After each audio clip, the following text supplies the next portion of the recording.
A memory feels like the most solid thing you own.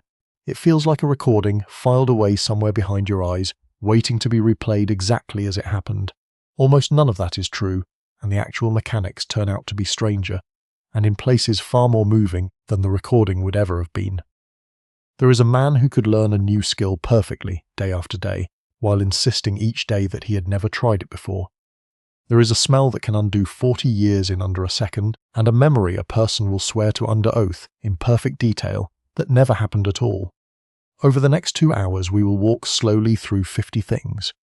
Neuroscience has learned about how remembering, misremembering and forgetting actually work inside a living brain, from the hippocampus quiet filing system to the strange machinery that erases things on purpose. None of it requires a background in science. Some of it will change how you trust your own past by the end of the first hour. There is no need to hold on to every detail as we go. Settle in, let this run at its own pace, and let the ideas land where they land. This is Wiser Awake, and this is how memory actually works. In 1953, a young man in Connecticut agreed to an experimental brain surgery meant to end the seizures that had plagued him since childhood. The surgery worked. It also took something from him that no one fully understood until years later, the ability to ever form a new lasting memory again. His name was Henry Moch Layson, though for nearly 50 years the world knew him only by his initials HM, to protect his privacy while his case quietly reshaped an entire field. Surgeons had removed most of his hippocampus, along with nearby structures on both sides of his brain, hoping to stop the seizures at their source. They succeeded. What they had not anticipated was that they had also removed his ability to move any new experience from short-term awareness into lasting memory. Henry could hold a conversation. He could laugh at a joke, follow the plot of a story while it was being told, and do arithmetic in his head. But the moment his attention shifted, the conversation was gone.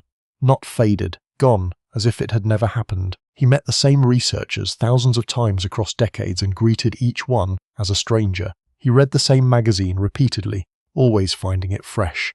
And yet, remarkably, when asked to trace a star shape while watching his hand only in a mirror, a task that gets easier with practice, Henry improved day after day, while insisting each day that he had never attempted it before. That split intact skill, learning next to a total inability to form new facts or events, told scientists something the textbooks of the time did not yet know. Memory is not one system. It is several, housed in different neural real estate, and losing one does not mean losing them all. Henry spent the rest of his life as one of the most studied people in the history of neuroscience, a man whose loss became, for everyone else, a map. He never remembered giving that gift, and never could. Imagine being told gently, by someone you trust completely, about the day you got lost in a shopping mall as a small child. You do not remember it at first. Then, slowly, over a few conversations, you start to. You can picture the tile floor. You remember the panic and the elderly stranger who found you crying by a directory sign and the relief when your family finally appeared. None of it happened. In the 1990s, a researcher named Elizabeth Loftus ran a study that has since become one of the most cited in all of psychology. She had a trusted family member describe a handful of real childhood memories to an adult participant, along with one fabricated one, the mall story, presented with the same casual confidence as the true ones. Given a few days and a couple of follow-up conversations to think it over, a striking share of the participants did not just accept the false memory. They elaborated on it, adding sensory details, emotional color, and specific dialogue that no one had ever given them. What makes the finding unsettling is not that people can be fooled. It is that once the false memory took hold, it was, from the inside, indistinguishable from a real one. The participants were not lying, and they were not being unusually gullible. Their brains had simply done what brains do with any suggestion given enough repetition and enough emotional plausibility, built it into something that felt exactly like lived experience. The study and the decades of follow-up work it inspired permanently changed how courts, therapists, and police interviewers are trained to think about memory, particularly memories recovered after suggestive or repeated questioning. Confidence, it turns out, was never proof of anything. It never was. A British psychologist once handed people a strange, disjointed folktale about a war between ghosts, asked them to read it once and then asked them, days later, weeks later, sometimes years later, to write down everything they could recall. Frederick Bartlett ran this study in the 1930s, and what he found upended the recording model of memory that most people still carry around without questioning. The retellings did not simply grow vaguer over time, as a fading photograph might. They grew more coherent, more conventional, and more consistent with what an English reader of the period expected a story to sound like. Strange details vanished. Odd causal gaps got quietly patched with explanations that felt natural, even though nothing in the original text supported them. People were not forgetting the story so much as rewriting it into something that made more sense to them, and then remembering the rewrite as if it were the original. Bartlett called this reconstruction, and decades of later research, aided eventually by brain imaging, gave the idea a physical mechanism. When a person remembers an event, the same networks that light up during imagination, the same regions used to picture something that has not happened yet, become active. Remembering and imagining are not two separate systems running side by side. They appear to be the same system, used in slightly different directions. This does not mean memory is worthless, or that nothing you remember is true. It means every act of recall is also, quietly, an act of assembly, drawing on fragments, filling gaps with plausible material, and shaping the result into a story that holds together. The past does not sit waiting to be replayed. It is built fresh every single time it is asked for. A new memory in its first few hours is remarkably fragile. It is less like ink drying on a page and more like wet clay, holding a shape only loosely, easily smudged by whatever happens next. This window is called consolidation, and it is the process by which a freshly formed memory gradually stabilizes into something durable. At the biological level, it depends on protein synthesis at the synapse, the tiny junction where one neuron signals to another. Strengthening that connection into something lasting takes time, roughly the first several hours after an experience, and during that window the memory is unusually vulnerable to disruption. This is why a hard blow to the head, a seizure, or certain classes of drugs given shortly after learning can wipe out a memory of the preceding minutes or hours almost entirely, while leaving older, already consolidated memories untouched. Patients who suffer a concussion during a car accident sometimes cannot re-recall the crash itself, or even the minutes leading up to it, even though they remember the entire rest of the day perfectly clearly. The memory of the impact simply never finished setting. Researchers studying this window in animals have shown they can block consolidation almost completely with the right chemical interference delivered soon enough after learning, and they can also enhance it, strengthening a memory's staying power by intervening during the same fragile hours. The lesson sits somewhere close to home for anyone who has ever tried to cram new information the night before it mattered. What happens in those first few hours after learning is not an afterthought. It is, in a very real physical sense, still being decided. By morning, some of what happened the day before will already be gone for good. For most of the 20th century, scientists assumed that once a memory finished consolidating, it was essentially locked, a permanent record that could fade but not really change. That assumption turned out to be wrong in a way that has quietly unsettled how researchers think about memory ever since. When a consolidated memory is retrieved, pulled back into conscious awareness, it does not simply get read out like a file. For a short window afterward, the memory becomes soft again, chemically similar to a freshly formed one, and must go through a second stabilization process called reconsolidation before it settles back down. During that window, whatever else is happening, a new piece of information, a strong emotion, even a leading question from someone else, can get folded into the memory before it re-solidifies. Researchers demonstrated this directly in animal studies. Retrieve a fear memory, then briefly block the biological process that lets it re-stabilize, and the memory measurably weakens, sometimes disappearing almost entirely, even though nothing touched it during the original formation. The act of remembering had made it vulnerable in a way that simply not thinking about it never would have.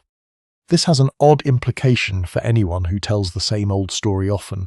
Each retelling is not a neutral replay of a fixed memory.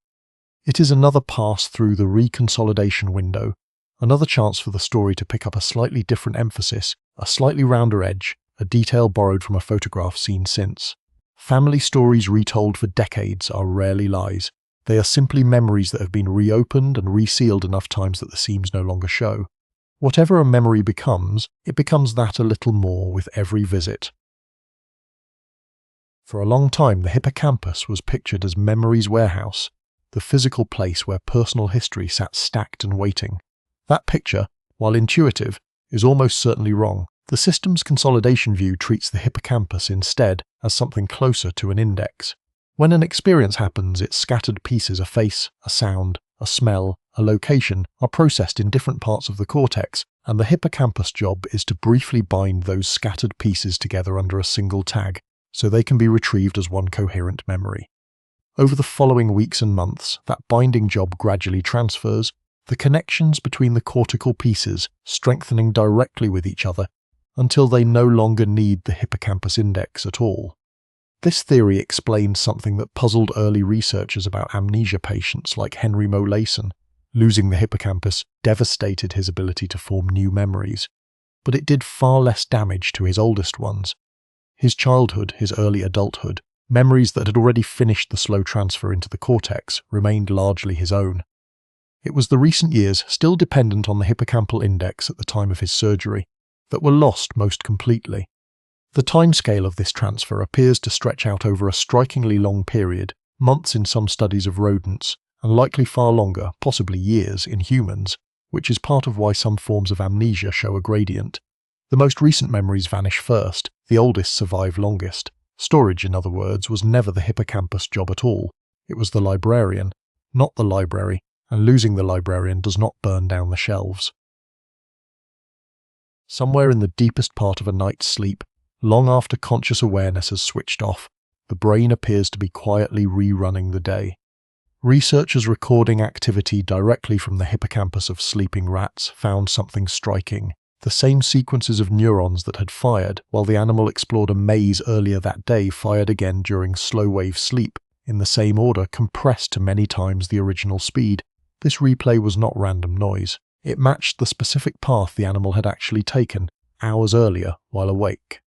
Human studies, working with less direct but still convincing evidence, have found comparable patterns. Disrupting slow-wave sleep specifically, without necessarily shortening total sleep time, measurably weakens next-day recall of material learned the day before, in a way that disrupting other sleep stages does not do nearly as reliably. The implication is that this deep stage of sleep is doing real, specific consolidation work, not simply providing generic rest. What makes this especially interesting is that the replay happens with no outside input at all. There is nothing left to learn from the environment during deep sleep, no new sensory information arriving. And yet the brain uses this quiet, input-free period to strengthen exactly the connections that mattered from the day before, while other, less relevant activity from the same day appears to fade with less protection. Some researchers describe this as the brain deciding, offline, what was worth keeping. A full night of poor sleep seen through this lens is not simply a tired morning. It is a missed rehearsal, a night the day's learning spent unattended, quietly slipping instead of settling. Decades before anyone had the tools to test it directly, a Canadian psychologist proposed a simple rule for how learning might physically happen inside a living brain, and that rule has held up remarkably well. Donald Hebb suggested in 1949 that when one neuron repeatedly and reliably helps trigger activity in a second neuron, the connection between them strengthens, making the second neuron easier to activate the next time. Put more simply, neurons that fire together tend to wire together. At the time, this was pure theory, a guess about biology no one could yet observe.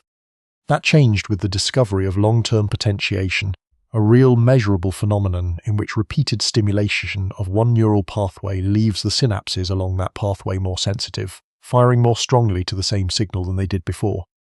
It was first documented clearly in the hippocampus, in the very structure most central to memory formation, and it remains one of the most direct physical bridges anyone has found between an abstract idea, learning, and an actual measurable change in brain tissue. The process does not happen instantly.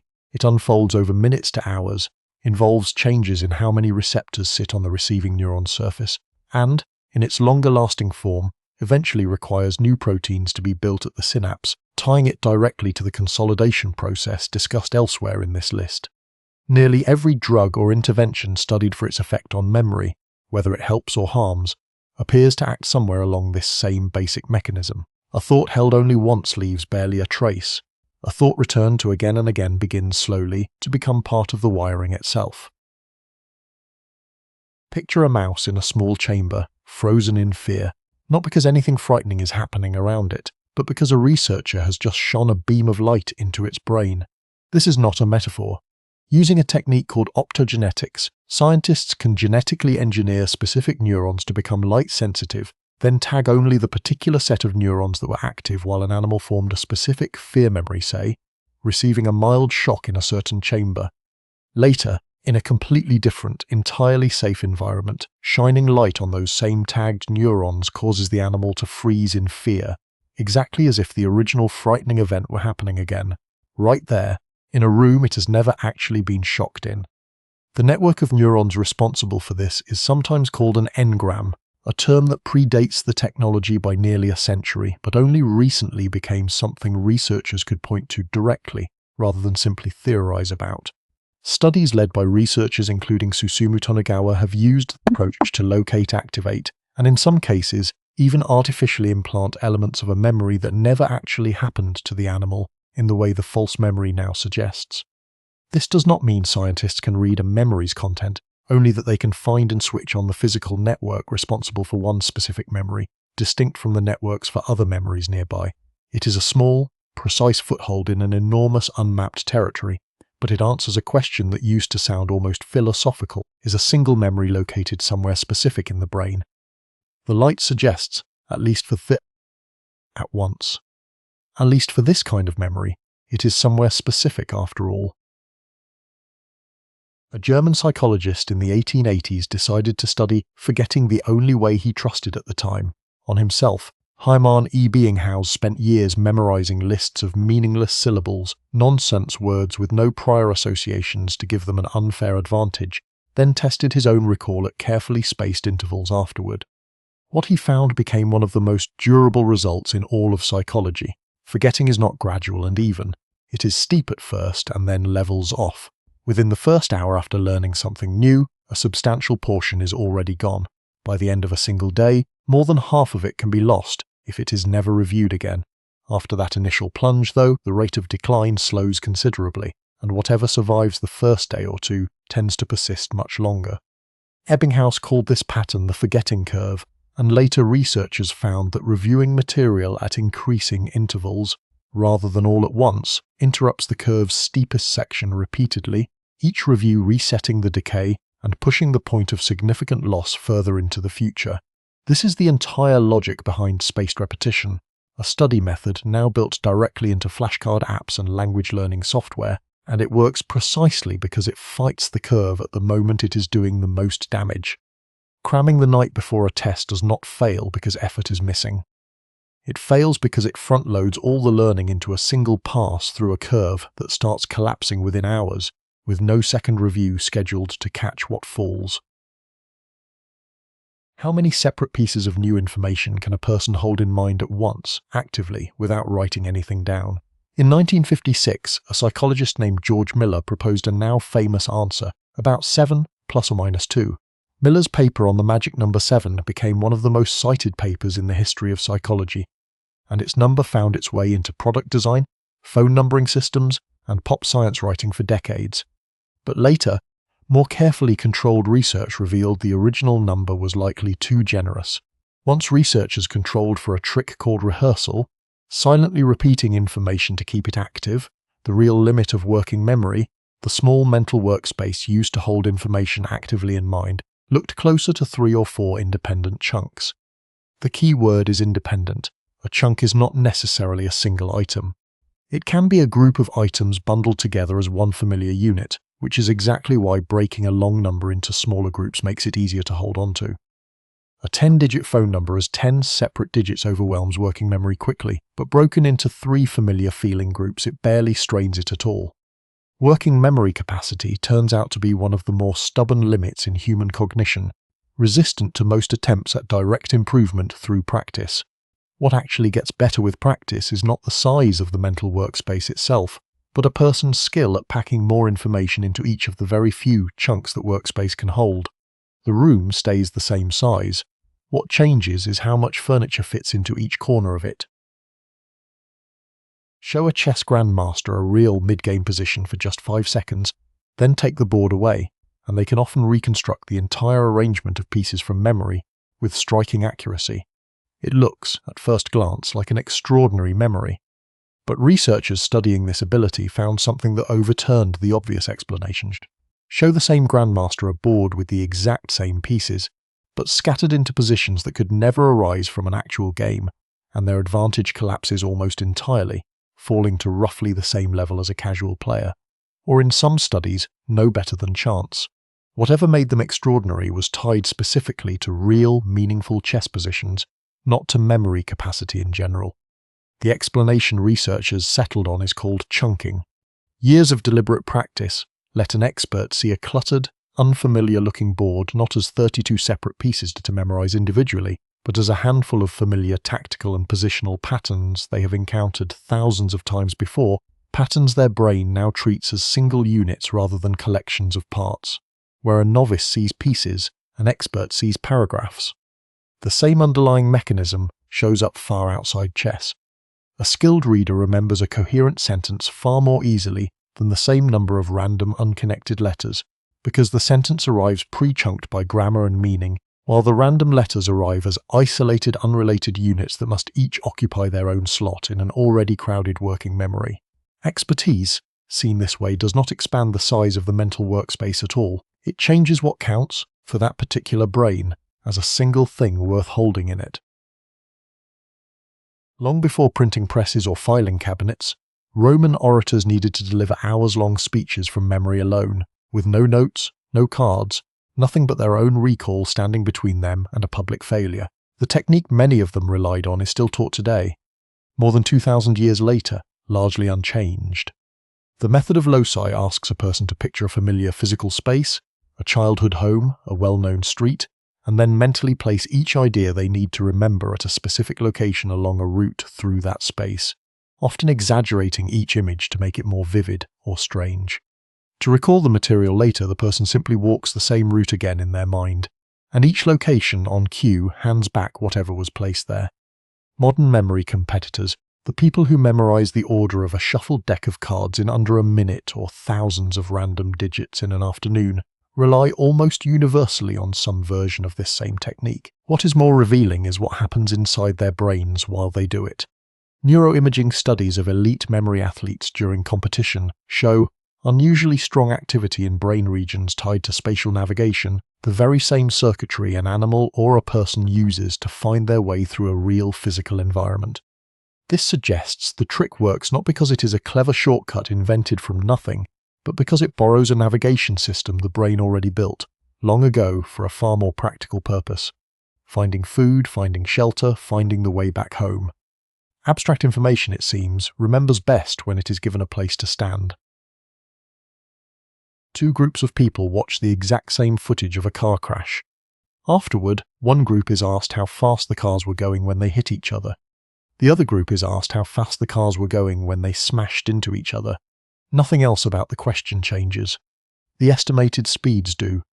In a series of studies now considered classics of memory research, participants who were asked using the word smashed consistently gave higher speed estimates than those asked using the word hit, even though every participant had watched an identical video. More strikingly, when the same participants were asked a week later whether they had seen broken glass in the footage, the smashed group falsely reported seeing broken glass at a far higher rate than the hit group, even though the video contained no broken glass at all.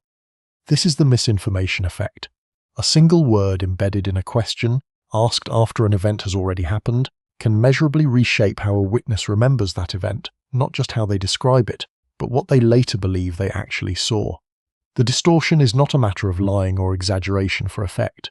The participants genuinely, sincerely remembered the false detail. The implications reached well beyond the laboratory. Once this effect was demonstrated repeatedly and reliably, courts, police departments, and forensic psychologists began treating leading questions in eyewitness interviews with far more caution than they once had, and interview protocols were rewritten specifically to avoid language that might unintentionally plant a detail no witness ever actually saw. A memory, it turns out, is only ever as neutral as the last question asked about it. Somewhere in your life, before the age of 3 or 4, thousands of things happened to you. You were held, spoken to, fed, frightened, delighted. None of it, almost certainly, is available to you now as a specific retrievable memory. This gap has a name, childhood amnesia, and it is close to universal. For a long time, the obvious explanation seemed to be simple decay, that early memories are just the oldest ones and time erodes everything eventually, but the pattern does not fit that explanation cleanly. Adults can often recall specific events from age 5 or 6 with real clarity, memories that are by that point nearly as old as the vanished ones from age 2 would be. The problem is not primarily about time passing. It is about the machinery that early period had available to work with. The hippocampus, along with the surrounding structures that support memory formation, is still actively developing during the first several years of life. So is the capacity for language, and for the kind of structured, self-referential narrative, this happened to me at this time, in this place, that adult episodic memory relies on. Toddlers do form memories during this window. Researchers can demonstrate short-term and even medium-term recall in very young children under controlled conditions. What seems to fail is the long-term encoding into the kind of narrative structure an adult mind can later locate and pull back out. The earliest years of a person's life were not blank, and they were not unfelt. They were simply recorded in a format the adult mind that later grew from them can no longer open. You walk into a room you have never entered before, and for a strange, brief moment it feels as though you have stood in exactly this spot, in exactly this conversation before. The feeling passes almost as quickly as it arrives, leaving behind only a faint sense of wrongness. Nearly everyone experiences this at some point. Almost no one can explain it. Déjà vu occurs in healthy people with no memory disorder at all, typically as a fleeting mild curiosity rather than anything distressing. But it also shows up far more frequently and far more intensely in some patients with temporal lobe epilepsy, often as a warning sign in the seconds just before a seizure begins. That clinical connection gave researchers an unusual clue. Whatever produces the sensation appears to live somewhere in or near the temporal lobe, close to the hippocampus, and the structures responsible for judging familiarity. One leading explanation treats déjà vu as a brief misfire in that familiarity checking circuitry, a signal that says this is familiar firing off without any actual matching memory behind it, the recognition system tripping over its own wiring for a fraction of a second. Under this view, the strangeness of the experience comes precisely from the mismatch. The feeling of recognition arrives, insistent and specific, while the rest of the brain, checking honestly, finds no matching memory anywhere to justify it. Whatever mechanism turns out to be exactly right, déjà vu offers a small, strange window into how memory ordinarily works without anyone noticing. It reveals a familiarity system running quietly and constantly in the background, one that occasionally and briefly gets ahead of itself. Ask someone where they were and what they were doing when they heard a piece of shocking news, and many people can answer in astonishing detail. The room, the lighting, what they were wearing, the exact words someone else said. Ask the same person what they were doing the ordinary afternoon before it, and the answer usually dissolves into nothing at all. This asymmetry has a clear biological explanation. The amygdala, a small structure buried deep in each temporal lobe and closely tied to emotional processing, particularly fear, becomes strongly active during frightening, threatening, or intensely emotional experiences. When it activates alongside the hippocampus during encoding, the two structures appear to work together to strengthen the memory being formed at that moment, tagging it, in effect, as important enough to hold on to with unusual clarity. This mechanism made good evolutionary sense long before anyone studied it.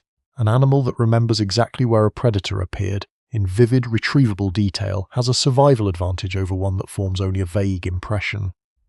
The same circuitry, inherited largely intact, now fires just as readily for a car accident, a public humiliation, or devastating news delivered over the phone. But the sharpness this produces carries a subtle trap. The vividness of an emotionally charged memory feels like proof of its accuracy, a sense that because it is remembered so clearly, it must be remembered correctly. Studies comparing emotionally intense memories against verified records of the same events have repeatedly found this feeling of clarity is not reliably matched by actual accuracy in the surrounding details. The amygdala can guarantee that a memory feels unforgettable. It cannot guarantee that every detail inside it survived the encoding intact. A small amount of stress, right before or during learning, often sharpens memory rather than harming it. A large amount of stress, sustained for weeks or months, does something closer to the opposite, and the difference is not simply a matter of degree. When a person encounters a brief manageable stressor, the body releases cortisol along with other stress hormones, and this short burst appears to heighten attention and strengthen the consolidation of whatever is being learned at that moment. This is part of why a jolt of exam adrenaline, or the sudden focus of an unexpected pop quiz, can sometimes sharpen recall rather than scattering it, so long as the stress stays within a moderate, manageable range and does not last too long. Chronic stress works on an entirely different timescale, and its effects run the opposite direction. When cortisol remains elevated for weeks or months without relief, sustained exposure has been linked, in both animal studies and human research, to measurable shrinkage in the hippocampus itself, along with disrupted growth of new neurons in the region. The same chemical that sharpens a single afternoon's learning can, given long enough exposure, damage the very structure responsible for forming memories in the first place. The relationship researchers describe is often drawn as an inverted curve. Memory performance rises with stress up to a point, then falls sharply once stress becomes too intense or too prolonged. Where any individual sits on that curve at any given moment depends heavily on the specific demands of the moment and how long the pressure is expected to last. A little pressure, briefly applied, can help the mind hold on tighter. A lot of pressure, applied for too long, slowly loosens its grip on everything. Two students study the same chapter for the same amount of time. One rereads it 3 times slowly. The other reads it once, then closes the book and tries, from memory, to explain what it said, checking afterward to see what they missed. A week later, the second student remembers substantially more. This is one of the most consistently replicated findings in the science of learning, known as the testing effect.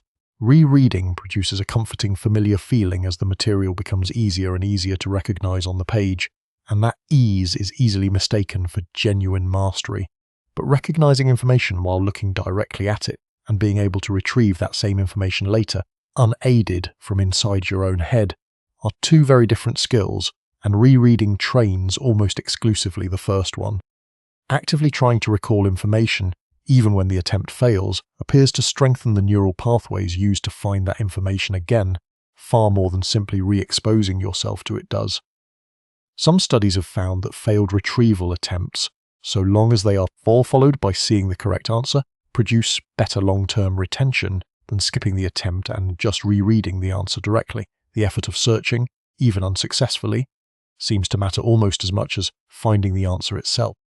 This is the entire logic behind flashcards, practice tests, and the simple habit of closing a textbook and trying to summarize a chapter out loud before checking how close you got.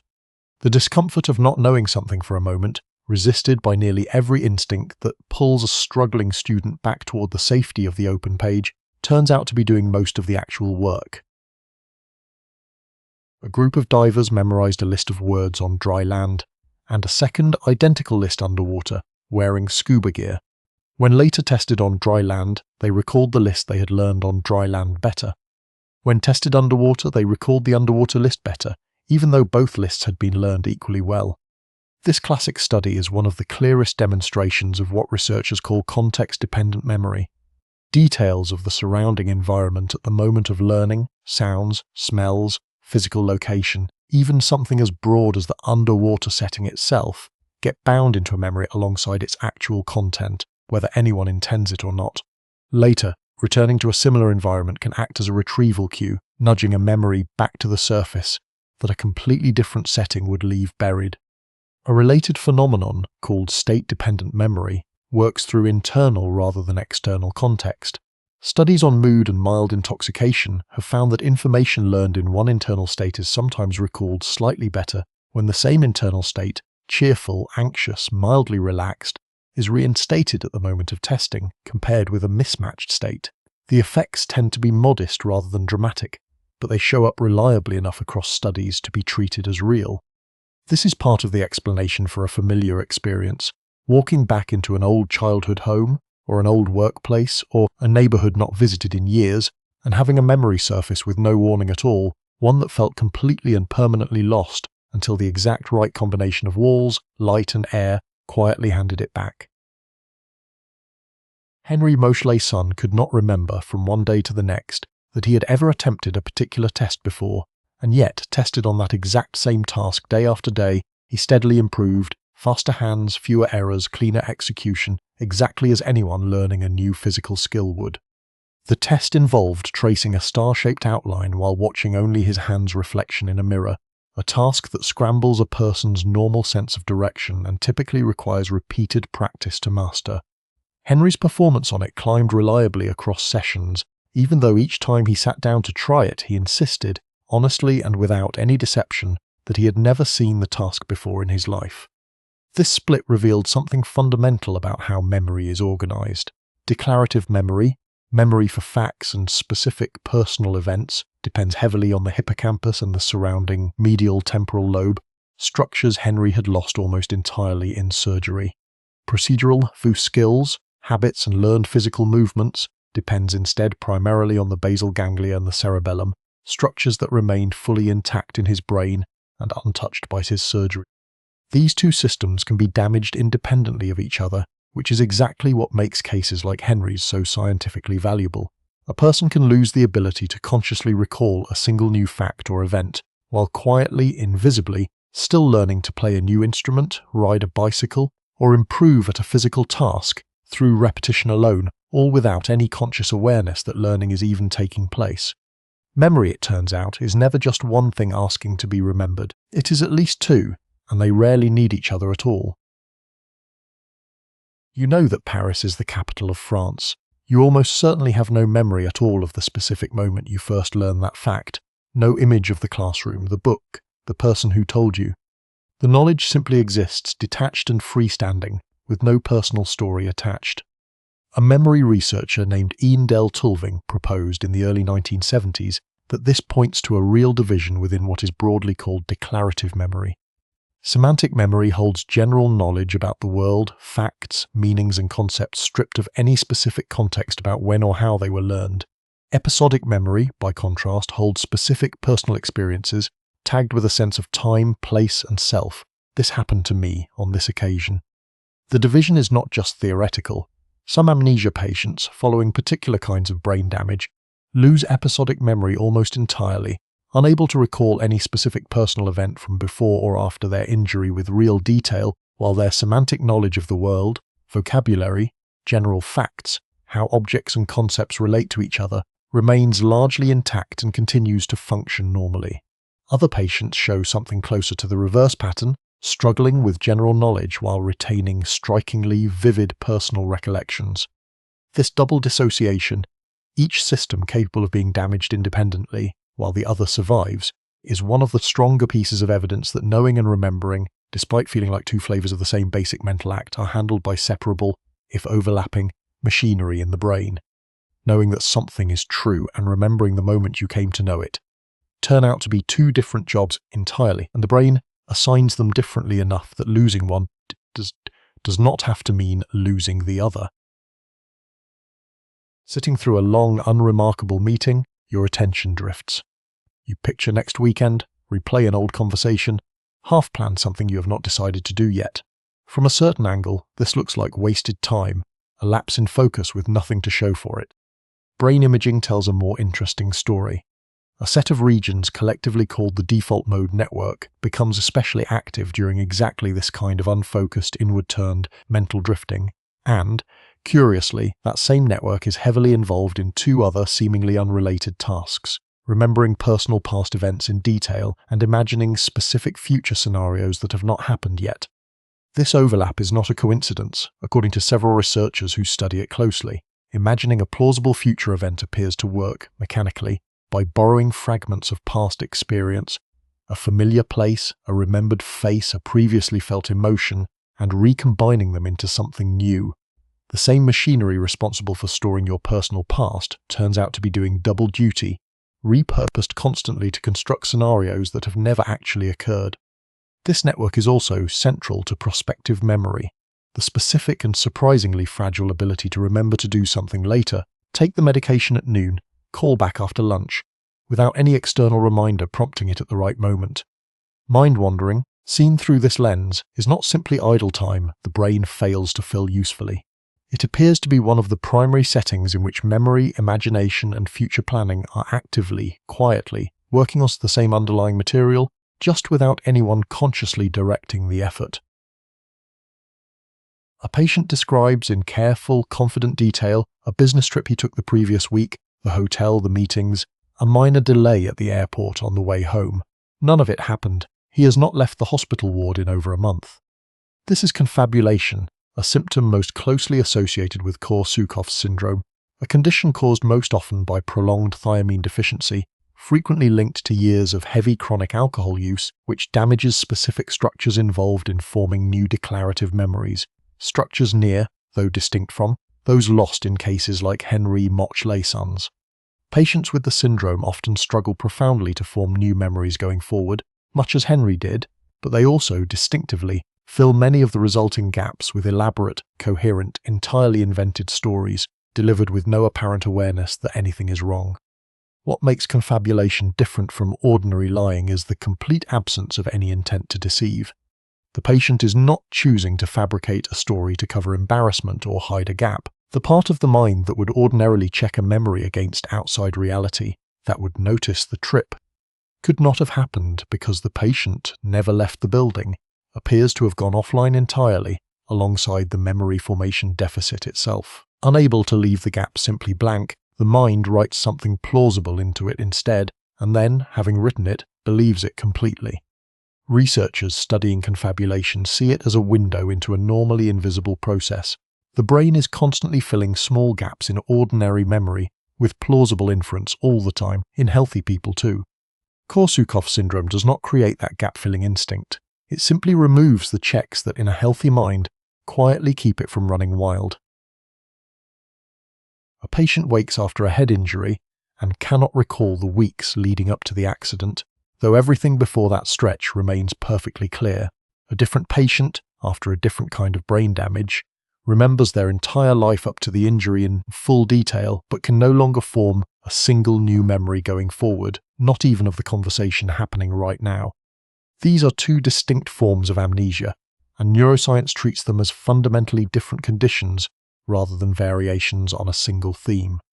Retrograde amnesia races memories formed before the triggering event, often in a gradient pattern where the most recently formed memories, still dependent on the hippocampus and not yet fully transferred to the cortex, are lost first, while older, already consolidated memories tend to survive largely intact. Anterograde amnesia, the pattern that defined Henry Moch-Leyson's case, instead blocks the formation of new memories from the point of injury forward, while leaving the past, up to that point, essentially untouched. Some patients experience both forms together, following widespread damage, while others experience one cleanly without much of the other, depending on exactly which structures were affected and how severely. This distinction matters clinically because the two conditions point toward completely different underlying mechanisms, one involving disrupted storage or retrieval of existing memories, the other involving a broken pipeline for creating new ones in the first place, and treating or managing them, where treatment is even possible, requires understanding which pipeline has actually failed. A person can lose their past, or lose their future's ability to become a past at all, and from the outside these can look similar. From the inside, and from the brain's perspective, they are almost nothing alike. A newly hatched duckling, given no mother at all, will follow the very first moving object it happens to see after hatching, a person, a rolling ball, a mechanical decoy on a track, and will continue following it faithfully for the rest of its life, treating it as its parent in every meaningful behavioral sense. This phenomenon, called imprinting, was studied extensively by the Austrian zoologist Konrad Lorenz, whose experiments, including some in which he personally raised goslings that then followed him everywhere, became some of the most famous images in the history of animal behavior research. What makes imprinting scientifically unusual is not the strength of the resulting attachment, though that is remarkable enough, but the strict timing that governs it. Outside a narrow window early in life, often just hours or a day or two after hatching, the exact same experience produces no imprinting at all. Present the moving object too early or too late and nothing happens. This is a form of memory formation gated almost entirely by developmental timing rather than by repetition, intensity, or emotional significance, the factors that usually govern how strongly a memory takes hold in mammals. The window opens, briefly on its own biological schedule, and once it closes, it does not reopen, no matter how much the animal is later exposed to the same stimulus.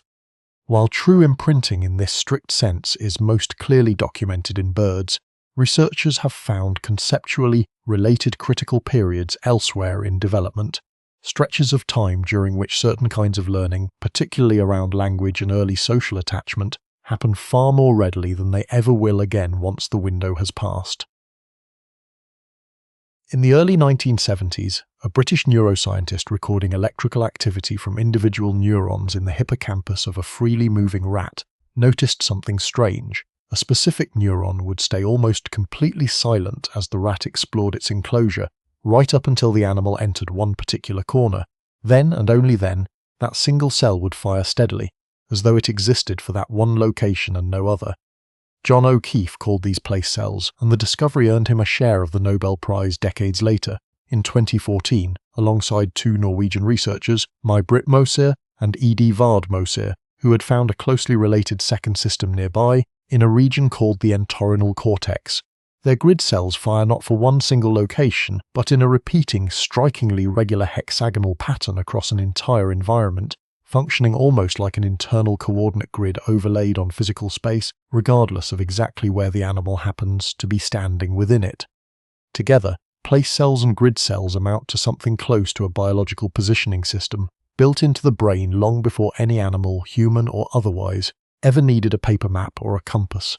The system updates constantly as an animal moves, and it appears to function even in complete darkness, relying on internal cues, remembered turns, a sense of distance travelled, rather than only on what the eyes can currently see. What makes this discovery matter for memory specifically, rather than just navigation, is where it lives.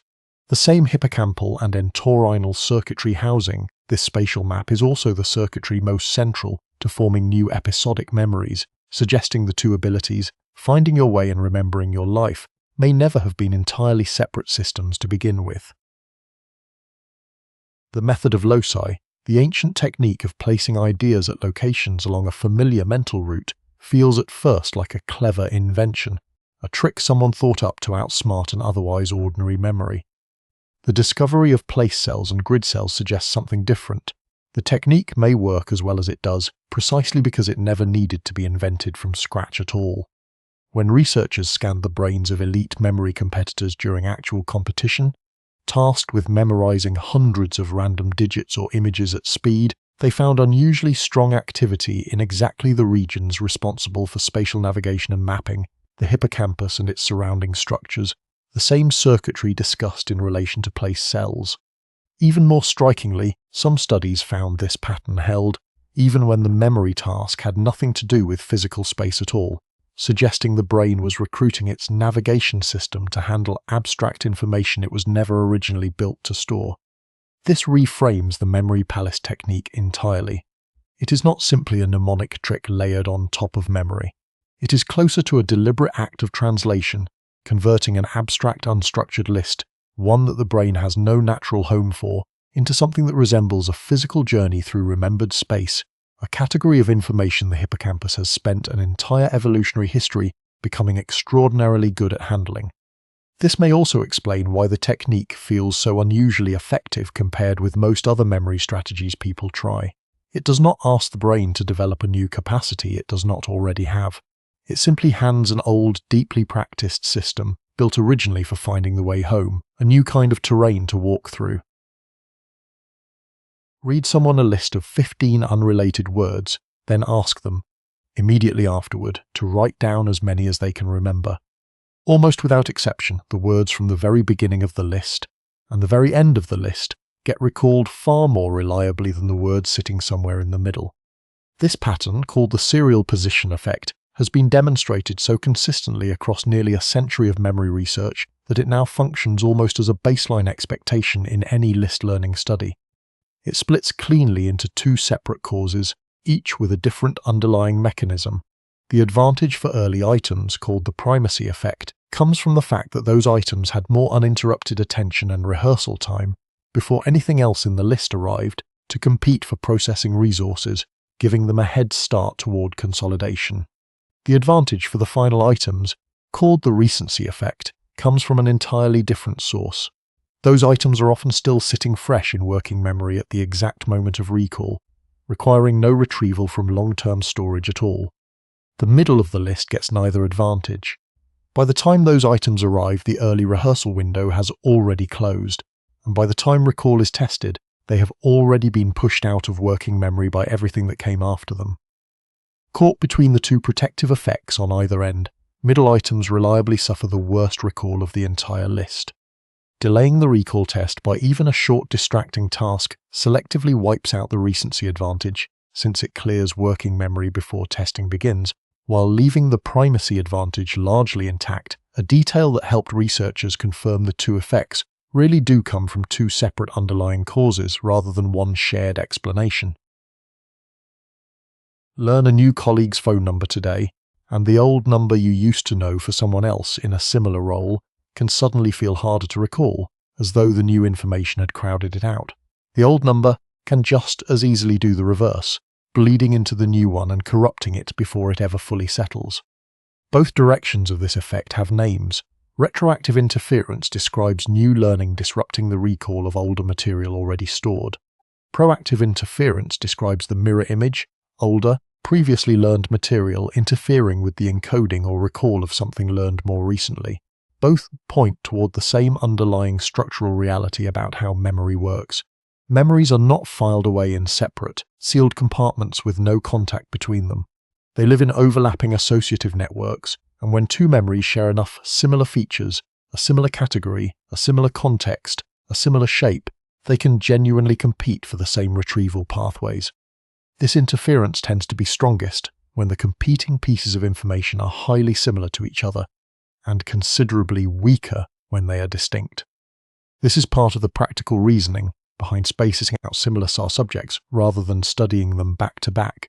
Having two different foreign language evenings, for instance, tends to leave both weaker afterward than studying one and then returning to the other on a separate day, once the first has had time to settle without direct competition.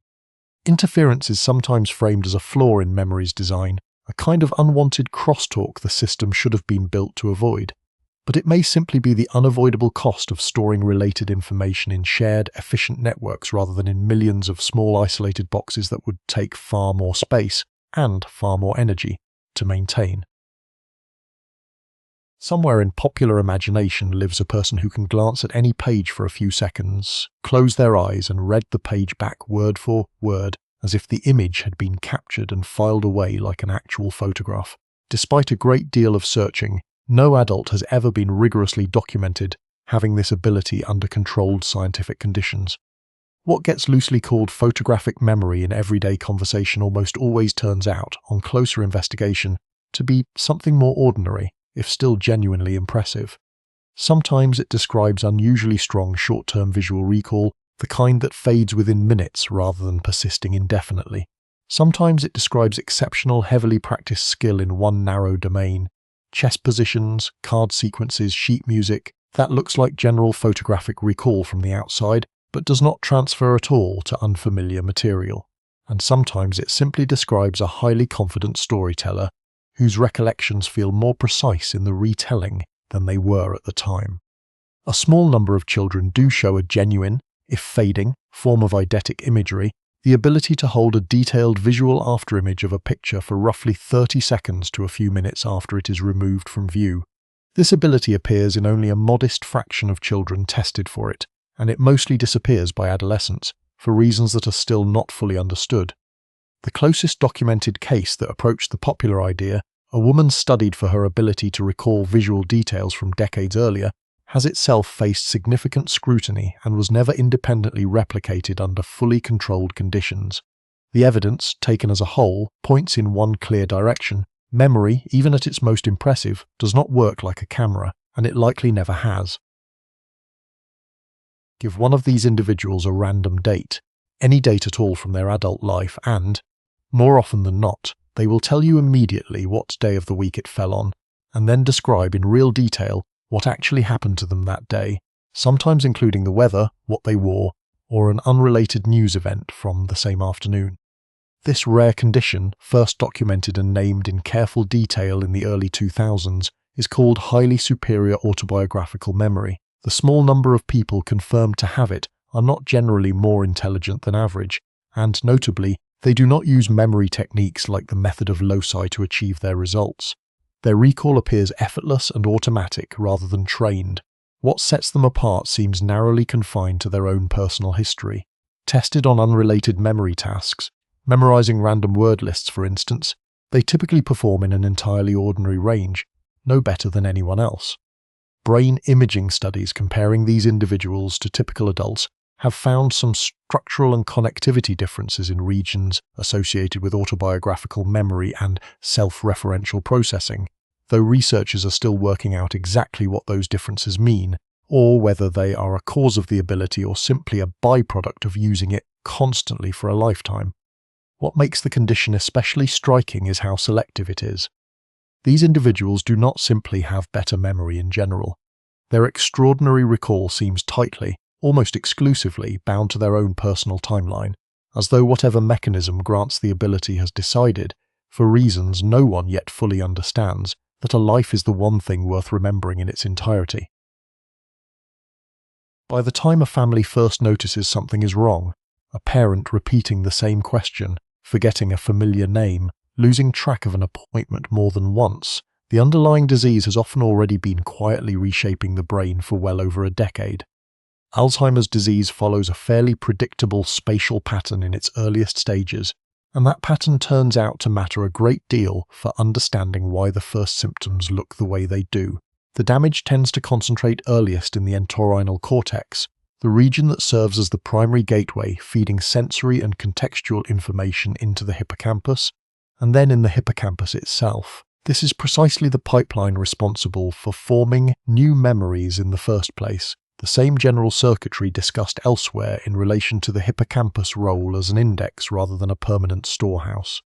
Because the earliest damage strikes the pipeline for creating new memories rather than the broader cortical networks where older, already consolidated memories eventually come to reside, the earliest and most obvious symptom is often a struggle to form or retain recent memories, while much older memories, childhood, a wedding day decades past, can remain strikingly intact well into the disease's progression. Only later does the damage spread more broadly across the cortex, eventually reaching those older memories as well.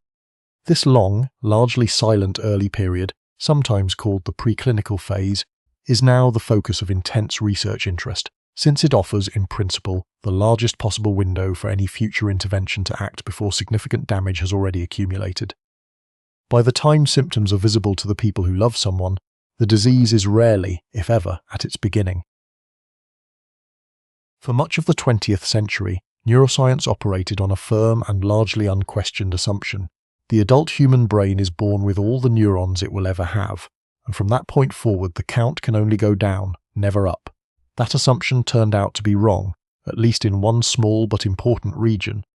Adult neurogenesis, the ongoing production of brand new neurons well into adulthood, has been reliably documented in the dentate gyrus, a small subregion tucked within the hippocampus. Evidence for this process has been established clearly in rodents and other animals through direct cellular study, and while directly confirming the same process in living adult humans is technically far more difficult, converging evidence, including studies of brain tissue and indirect imaging methods, strongly suggests something comparable occurs in people as well, likely continuing, though at a declining rate, across much of the adult lifespan. What makes this discovery matter beyond its novelty is the specific job these newborn cells appear to perform. Rather than simply adding raw storage capacity, as one might naively expect, the new neurons in the dentate gyrus seem particularly important for a function called pattern separation, the brain's ability to keep highly similar experiences distinct from one another rather than letting them blur together into a single confused impression. Factors that appear to influence the rate of this process in animal studies include aerobic exercise, chronic stress which suppresses it, and environmental enrichment, novelty, and learning itself, which appear to support it. The picture that has emerged is one of a memory system that is not simply fixed at birth and slowly decaying from there, but one still capable, in a modest and narrowly targeted way, of quietly building itself anew. Park your car in the same general area of a large lot 2 days running, and something in your brain has to work quietly to keep yesterday's parking spot from blurring into tow days. Without that work happening successfully, similar experiences would slowly collapse into an indistinct mush, and a person would struggle to tell one visit to a familiar place from another. The process responsible for this is called pattern separation, and it is handled largely by the dentate gyrus, the same small hippocampal subregion discussed in relation to adult neurogenesis. Its job is to take incoming experiences that closely resemble one another, similar places, similar faces, similar routines, and represent them as distinctly as possible within the brain's memory networks, exaggerating small differences enough that the two experiences do not later get confused with each other during recall. A closely related, almost opposite process works alongside it. Pattern completion, associated more closely with a different hippocampal subregion, allows the brain to reconstruct an entire memory from just a small partial cue, a single photograph, a familiar smell, one remembered phrase, filling in the rest of the experience from that fragment alone. This is what lets a brief snippet of an old song summon an entire vacation, complete with people, places and feelings, the song itself never directly mentioned. These two processes are constantly trading off against each other in ordinary daily use. Pattern separation keeps similar memories crisp, distinct, and resistant to confusion. Pattern completion lets a small, partial cue reliably unlock an entire buried memory. A hippocampus tilted too far toward one at the expense of the other would either blur every similar experience into one indistinct memory, or fail to reconstruct anything at all from a partial cue, and healthy memory appears to depend on keeping both processes working quietly, side by side. Ask a group of adults in their 60s and 70s to describe their most vivid, most easily recalled personal memories, the ones that come back the fastest and in the most detail, and a disproportionate share, across nearly every study that has ever tried this, will come from their teenage years and early 20s, not from the more recent decades that logically should be easier to access. This pattern, called the reminiscence bump, shows up reliably across different cultures, different testing methods, and different generations, which suggests it is not simply a quirk of one particular study population. Several explanations compete to account for it, and researchers generally believe more than one is likely contributing at once rather than a single tidy cause. One explanation points to novelty. Adolescence and early adulthood tend to be unusually dense with genuine firsts. A first serious relationship, a first job, a first time living independently, and novel experiences are consistently remembered better than routine ones throughout life. So a period packed with firsts naturally leaves behind a denser cluster of strong memories than the more repetitive years that often follow. Another explanation points to identity formation, the idea that this period is when a person's sense of self is actively being built, and memories tied closely to identity construction may simply be encoded and rehearsed more thoroughly than memories from periods of relative stability. Whatever the exact balance of causes turns out to be, the reminiscence bump suggests something worth sitting with. Memory is not simply a neutral record of time passing evenly. It is a record weighted, quite noticeably, toward the specific years that seem to matter most in shaping who a person eventually becomes. A woman deep into advanced Alzheimer's disease no longer recognizes her own children when they visit. She struggles to follow a simple conversation and cannot recall what she ate an hour earlier. And yet, when a familiar song from her youth begins to play, she sings every word, in tune, without hesitation, as though nothing about her had changed at all. This is not an isolated anecdote. Musical memory appears to be encoded and stored across a surprisingly broad and resilient network of brain regions, one that overlaps only partially with the areas devastated earliest and most severely by Alzheimer's disease, including regions closely tied to emotional processing, which may help explain why musical memory seems to resist the disease's progression longer than most other kinds of memory do. Clinicians working with dementia patients have begun using this finding deliberately in structured programs that play carefully chosen, personally familiar music for patients who otherwise show little response to conversation or direct engagement. Reported effects include reduced agitation, brief but genuine moments of apparent recognition, and, in some documented cases, patients briefly regaining the ability to speak coherently or recall other memories shortly after a familiar song ends, though these effects tend to be temporary rather than lasting. What this suggests, beyond its clinical usefulness, is that memory was never one single fragile thread running through a person, ready to snap all at once under disease. It appears to be several threads of differing strength and differing resilience woven through different networks, and music, for reasons researchers are still working to fully explain, happens to sit on one of the strongest and most stubborn threads of all. The scent of a particular soap, or a specific dish cooking, or rain on warm pavement can summon a childhood memory with a suddenness and emotional force that a photograph of the exact same moment almost never manages. This effect has a name borrowed from literature, the Proust effect, after the novelist Marcel Proust, who famously described the taste of a small cake dissolved in tea unlocking an entire flood of forgotten childhood memory. Part of the explanation lies in simple anatomy, and it is a genuinely unusual anatomical fact. Every other major sense, sight, sound, touch, taste, routes its signals first through the thalamus, a kind of central relay station in the brain that processes and forwards sensory information before it reaches higher-level regions involved in memory and emotion. Smell is the exception. The olfactory bulb, the structure that first processes scent information, connects directly and almost immediately into the amygdala and the hippocampus, the very structures most central to emotional tagging and memory formation, without passing through that thalamic relay first. This gives smell, in a very literal, physical sense, a shorter and more direct road into the brain's memory and emotion circuitry than almost any other sense possesses. A smell does not have to be processed and forwarded before it can touch memory. It arrives already close to the door. Researchers studying this effect have found that smell-triggered memories tend to feel unusually vivid and are often accompanied by unusually strong emotion compared to memories triggered by other cues, even when the underlying memory itself is the same one. The nose, it turns out, was never simply a sense for detecting the present. It has always doubled, quietly, as one of the most direct paths back into the past. Place someone in a brain scanner and ask them to recall a real event from their life. Place a different person, or the same person on a different day, in the same scanner, and ask them to recall a false memory they have come to believe wholeheartedly, one that never actually happened. Compare the two resulting brain scans side by side. In most studies attempting this, the two patterns look remarkably, almost disappointingly, similar. Despite years of searching, no test has yet identified a reliable, consistent neural fingerprint that distinguishes a genuinely true memory from a confidently and sincerely held false one, at least not from brain activity alone.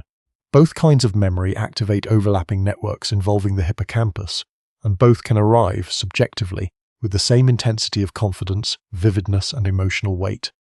This finding cuts directly against one of the most natural assumptions people make about their own minds, that a memory's clarity and the certainty attached to it are reliable signals of whether it actually happened. Study after study, going back to the misinformation and false memory research discussed elsewhere in this list, has found the opposite. Confidence and vividness correlate poorly, and sometimes not at all, with actual accuracy. A person can be completely and sincerely wrong while feeling every bit as certain as they would feel about something true. This has real consequences well beyond the laboratory, particularly in legal and therapeutic settings, where confident testimony and vivid recovered memories were once treated almost automatically as strong evidence of truth. The unsettling implication running through all of it is simple and hard to fully sit with.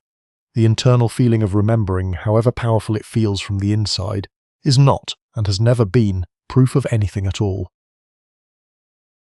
A patient undergoes surgery under what every standard clinical measure confirms is full general anesthesia. By every available test, they are unconscious throughout the procedure, and afterward they recall nothing at all, not the operating room, not any voice, not a single moment of the hours that passed.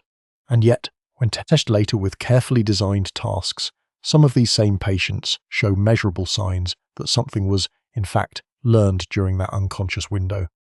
This is implicit memory, a form of learning that leaves a genuine trace in later behavior, without ever surfacing as a conscious retrievable memory that the person can describe or report. In carefully controlled studies, some patients under verified surgical anesthesia showed subtle priming effects, responding slightly faster or differently to specific words that had been quietly played to them during the procedure, compared to entirely new words, even though every one of them denied hearing anything at all afterward and had no conscious recollection of the procedure whatsoever. These effects tend to be small, inconsistent across studies, and are not found in every patient tested, which has made the research area genuinely contentious among anesthesiologists and memory researchers alike. But the effects have appeared often enough, across enough independently conducted studies, that most researchers in the field now accept some degree of implicit learning can occur even under states that meet every standard clinical definition of unconsciousness. The implication reaches well beyond the operating room. It suggests the tidy line most people draw between memory and conscious awareness, the intuitive sense that nothing can be learned unless someone is there, consciously, to witness it happening, may be considerably blurrier than it feels from the inside.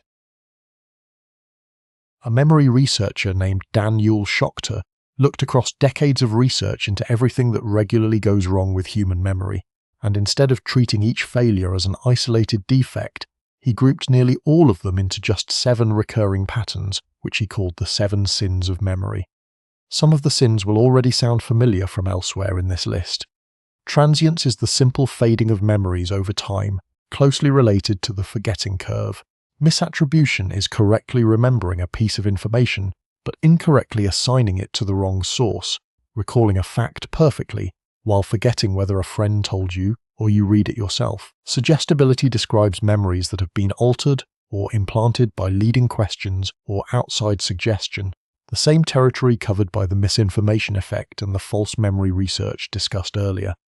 Bias describes the way current knowledge, beliefs and emotions quietly reshape how past events get recalled, often without any conscious intention to distort anything at all.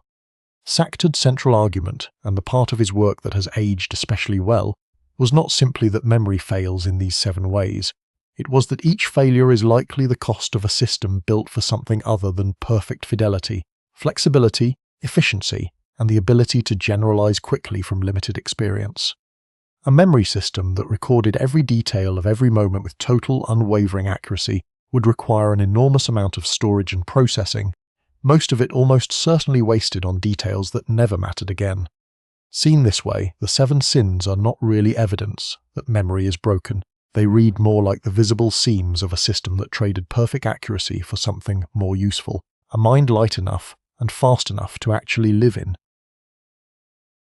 You are trying to recall the name of an actor, and you know, with real certainty, that you know it.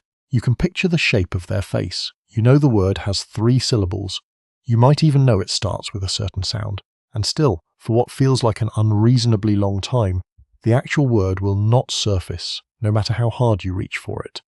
This experience, familiar to almost everyone, is called the tip-of-the-tongue phenomenon, and it is a specific, well-studied kind of retrieval failure rather than a vague, generic sense of forgetting.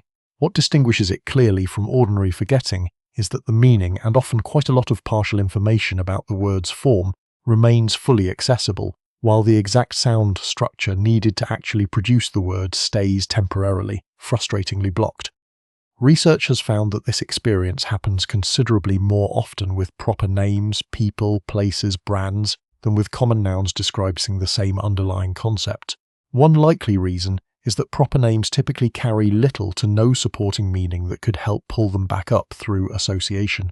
A common noun like chair is surrounded by a rich web of related concepts and contexts that can nudge it back into reach, while a person's name usually has no such supporting web at all.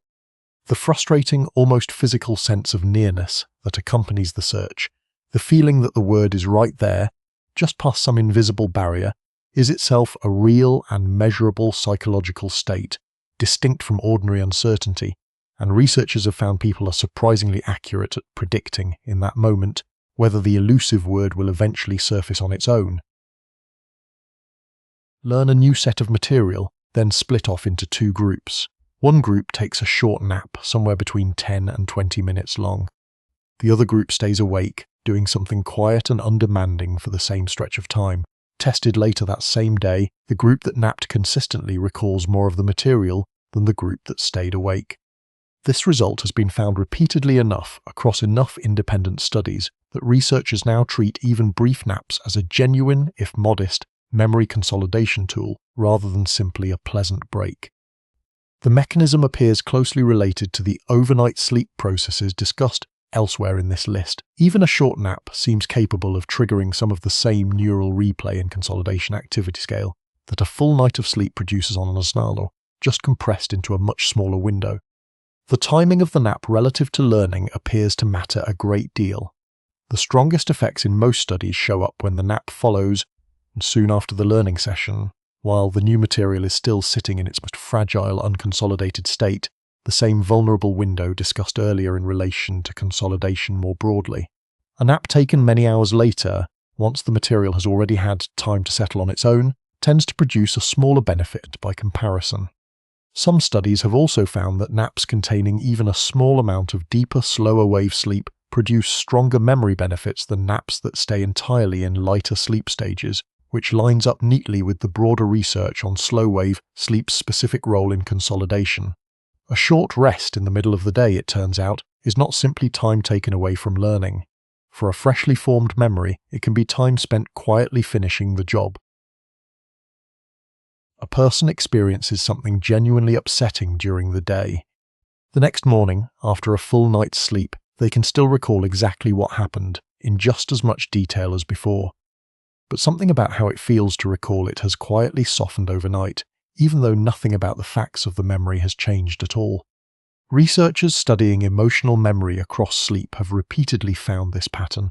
The factual content of an emotionally charged memory tends to remain sharp and stable the next day, while the physiological and subjective distress attached to recalling it can measurably decrease, particularly following a night that included a healthy amount of rapid eye movement sleep, the stage most closely associated with vivid dreaming. One influential hypothesis holds that REM sleep offers a distinctive neurochemical environment, notably a marked drop in certain stress-related chemicals in the brain during this stage, that may allow difficult emotional material to be revisited and reprocessed in a kind of safer, lower-stakes rehearsal space than waking life ordinarily allows. Under this view, dreaming is not simply a byproduct of an active sleeping brain with no particular purpose, but may be doing real work, separating the useful factual content of an experience from its raw emotional charge and gradually diminishing the second, while carefully preserving the first. Not every study agrees on the exact size or reliability of this effect, and researchers are still actively working out how consistently it holds across different people, different kinds of emotional experience, and different amounts and quality of REM sleep. But the general direction of the finding, that a difficult day can look the same in memory the next morning while feeling noticeably different, is one of the more genuinely hopeful results in the whole field. In a study that followed a group of healthy older adults for a full year, one group walked briskly several times a week, while a comparison group did only light stretching and toning exercises over the same period. At the end of the year, brain scans showed something researchers had not fully expected going in. The walking group's hippocampus had measurably grown, while the stretching group's hippocampus had continued its usual slow age-related decline. The size of the increase in the walking group was modest, roughly reversing about 1 to 2 years' worth of typical age-related volume loss, but the direction of the result mattered more than its magnitude. Researchers had long assumed hippocampal shrinkage with age was essentially a one-way process. This and other similar studies suggested that regular aerobic exercise could measurably push back against it, at least to some degree. One likely mechanism involves a protein called brain-derived neurotrophic factor, which supports the growth, survival, and connectivity of neurons throughout the brain, including the specific population of newly born neurons in the dentate gyrus, discussed earlier in relation to adult neurogenesis. Aerobic exercise reliably raises levels of this protein, and researchers suspect this is at least part of the pathway connecting physical movement to structural brain change. This finding has been replicated with reasonable consistency across multiple independent studies, though the exact size of the effect varies somewhat depending on the population studied and the type and intensity of exercise used. Taken together, the research points toward a generally simple, non-obvious connection, an organ most people think of as purely mental, responsible for something as intangible as memory, appears to respond physically to something as ordinary as a regular walk. A mouse that has learned to fear a particular sound, having been shocked shortly after hearing it in the past, still freezes reliably whenever that sound plays again. Researchers found that if they retrieve this fear memory, briefly reactivating it, and then intervene during the fragile reconsolidation window that follows, the fear response attached to the memory can be substantially entirely, while other memories, and even the basic factual content of the original event, remain untouched. This builds directly on the reconsolidation research discussed earlier in this list. Retrieving a memory briefly returns it to an unstable, editable state, and interventions delivered during that specific window, whether pharmacological or, in some more recent studies, purely behavioral, can meaningfully alter the memory before it restabilizes. What makes this particular line of research striking is the apparent selectivity of the effect. The animal does not forget the sound occurred, or forget the general context surrounding it. It specifically loses, or substantially loses, the fear response bound to that memory. Some early human studies, using a similar retrieval then disrupt structure, generally involving a brief retrieval of a specific fearful or traumatic association, followed by a targeted intervention, have shown modest but genuinely promising results for certain anxiety disorders and some trauma-related conditions, though the human research remains considerably more limited, more cautious, and less consistent than the animal work behind it. None of this research offers anything close to a general-purpose way to erase an unwanted memory on demand. The effects observed are narrow, memory-specific, and depend heavily on precise timing that is far easier to control in a laboratory mouse than in a person's ordinary gut. A memory's emotional charge and its underlying factual content, though they usually arrive bundled tightly together, are not, at the level of the brain's own machinery, permanently fused.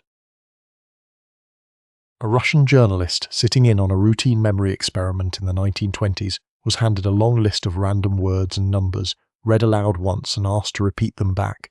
He did, perfectly, without apparent effort. What made the researcher take real notice was not that single successful attempt, but what happened when the same man was tested again on the exact same list, without warning, 15 years later. He recalled it in the same order, without a single error. Solomon Shereshevsky was studied for decades by the psychologist Alexander Luria, who documented his abilities in extraordinary detail, and who found no clear upper limit to how much Shereshevsky could remember, no matter how long the list, or how much time had passed since he first heard it. Much of his ability appeared tied to an unusually intense form of synesthesia, in which numbers, words, and sounds automatically triggered vivid, involuntary sensory experiences, tastes, colors, textures, giving nearly everything he encountered a rich, distinctive sensory signature that made it far easier to hold on to than ordinary neutral information ever would be. But Luria's careful case studies documented something rarely mentioned alongside the impressive feats. The ability came bundled with genuine, persistent difficulty. Shereshevsky struggled to recognize faces reliably, since a face to him subtly shifted with every change in expression or lighting, and each version registered as something almost new.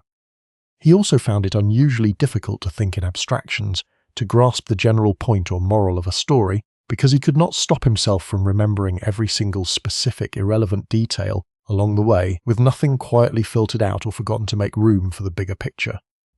A mind built to forget almost nothing, it turned out, struggled with some of the very things that ordinary forgetting quietly makes possible. Patients recovering from severe amnesia are sometimes asked to describe what feels most lost to them, beyond the obvious practical difficulty of forgetting names, appointments, and recent events. Many describe something harder to name and considerably more unsettling, a weakened, uncertain sense of being a continuous person at all, someone with a coherent past connecting reliably to a present self. Autobiographical memory, the specific category of memory tied to a person's own life story, appears to do more than simply store personal history for later reference. Researchers studying identity and memory together have found it functions as something closer to a load-bearing structure for the stable sense of self most people carry through daily life without ever examining closely, weaving together thousands of scattered episodes into something that feels, from the inside, like one continuous ongoing life rather than a disconnected pile of separate moments.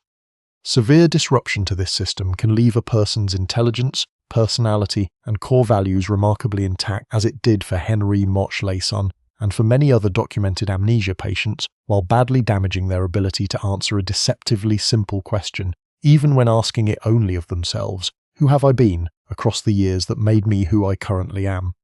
Seen through this lens, personal identity looks less like a fixed possession a person simply has, sitting quietly and permanently in place, and more like an ongoing act of narration, actively reconstructed, in some form, every single time it is called upon, built fresh each time from whatever fragments memory can still supply in that particular moment. The self on this account is not stored anywhere complete.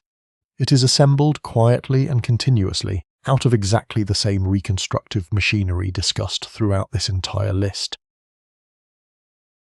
Researchers can now do things with memory that would have sounded like pure fiction only a few decades ago.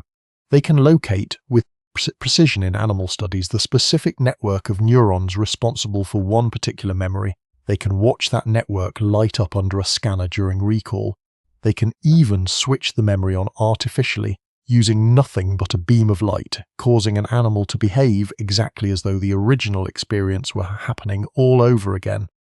And yet, despite all of that genuine progress, no scientist has ever been able to look directly at a living human brain and simply read out the specific content of a single stored memory, the actual face, the actual sentence, the actual smell, the way a person might read a file from a hard drive. The gap between locating where a memory lives and understanding what it actually contains remains enormous, and closing it is far more difficult than the early engram research might suggest at first glance. Part of the difficulty is a matter of scale and access.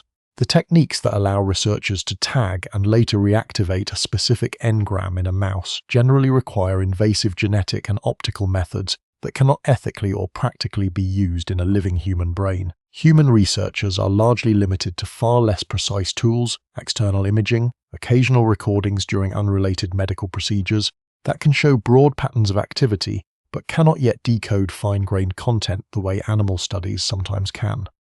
This gap is one of the field's largest and most honestly acknowledged open frontiers. Neuroscience has learned, with real confidence, where a great deal of memory lives, and increasingly how it forms, strengthens, and fades. What any particular memory actually contains, read directly from the tissue itself rather than reported by the person carrying it remains for now entirely out of reach. Forgetting has always felt, from the inside, like a failure, a name lost, a fact slipping away right when it was needed, a whole afternoon that has simply vanished without permission. Neuroscience research into what is sometimes called active forgetting suggests this framing may have the whole relationship backward. Researchers studying the biology of forgetting have identified specific molecular pathways within the hippocampus, and in some studies specific populations of neurons that appear to work directly and deliberately against memory storage rather than simply failing to maintain it. In certain animal studies, researchers have been able to selectively block these forgetting pathways and observed something that, at first glance, sounds like it should be an obvious improvement.